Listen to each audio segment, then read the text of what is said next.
J'ai l'honneur de vous présenter ce jour le projet de loi portant autorisation de la prorogation de l'état de siège dans les provinces de l'Ituri et du Nord Kivu. Cette démarche est une exigence constitutionnelle qui trouve son fondement dans les dispositions de l'article 144 alinéa 5 de la Constitution du 18 février 2006, telle que modifiée à ce jour. En effet,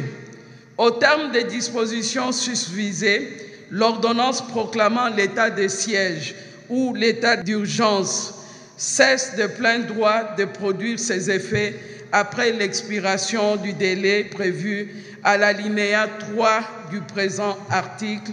à moins que l'Assemblée nationale et le Sénat, saisis par le président de la République sur décision du Conseil des ministres, n'en aient autorisé la prorogation pour des périodes successives de 15 jours. Comme on le sait tous, ces 2 dernières semaines, les violences se sont aggravées dans le territoire de Rutshuru, en province du Nord Kivu, en raison des affrontements intenses entre les éléments de nos forces armées et ceux du mouvement terroriste du M23 appuyé par le Rwanda. Sous l'impulsion du commandant suprême des forces armées, votre gouvernement est en train de déployer tous les efforts nécessaires afin de mettre un terme à cette agression lâche et ignoble. Cette situation a, à l'instar de tous les conflits armés, jeté beaucoup de nos compatriotes des localités concernées par ces affrontements dans l'errance du fait du déplacement massif de la population. Il importe que la paix et la sécurité dans la région soient vite rétablies et dans l'entretemps, une équipe gouvernementale a été dépêchée afin de prendre des mesures d'assistance humanitaire au profit de nos populations déplacées. Au regard de tout ce qui précède, lors de sa 75e réunion du Conseil des ministres, le gouvernement avait décidé que son Excellence, Monsieur le Président de la République, chef de l'État, sollicite du Parlement l'autorisation de proroger ce régime exceptionnel en vue de permettre à nos forces de défense et de sécurité engagées au front de poursuivre les opérations militaires. Par ailleurs, comme je l'ai déjà dit du haut de cette tribune, en date du 12 octobre 2022, Son Excellence, Monsieur le Président de la République, chef de l'État, avait réuni autour de lui notamment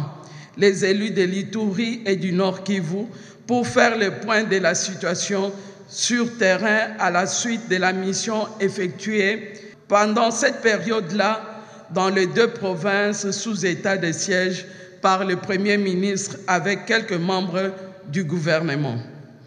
De cette rencontre, il s'était dégagé l'impérieuse nécessité d'organiser dès le mois de novembre 2022 une table ronde à laquelle seront conviés la société civile ainsi que tous les acteurs concernés afin d'élever les options sur l'avenir de l'état de siège. C'est dans cette perspective que, sur instruction de Son Excellence, Monsieur le Président de la République, chef de l'État, que le Premier ministre a convoqué les travaux préparatoires de la table ronde annoncée. Ces travaux qui se sont déroulés du 1er et 5 novembre 2022 ont connu la participation, outre des élus, membres des commissions défense et sécurité de notre Parlement, des experts de la présidence de la République, de la primature, de quelques ministères, des gouvernements militaires de l'Ituri et du Nord Kivu, de l'armée, de la police, des services de sécurité, ainsi que les membres de la société civile des 2 provinces sous l'état de siège. À l'issue du dit travaux, les participants ont produit les termes de référence qui serviront de documents de base à l'autorité suprême qui en appréciera la pertinence et décidera notamment de la date, lieu et du format de la table ronde. Honorable Président de l'Assemblée nationale, honorables membres du Bureau, honorables députés nationaux, le gouvernement se fonde sur tout ce que j'ai dit supra pour solliciter la prorogation de l'état de siège dans les provinces de l'Ituri et du Nord Kivu.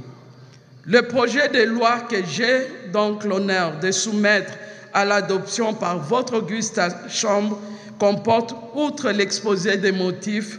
3 articles. Le premier article est relatif à l'autorisation des prorogations de l'état de siège. Le deuxième article a trait à l'abrogation des dispositions antérieures. Le 3 et dernier article se rapporte à son entrée en vigueur.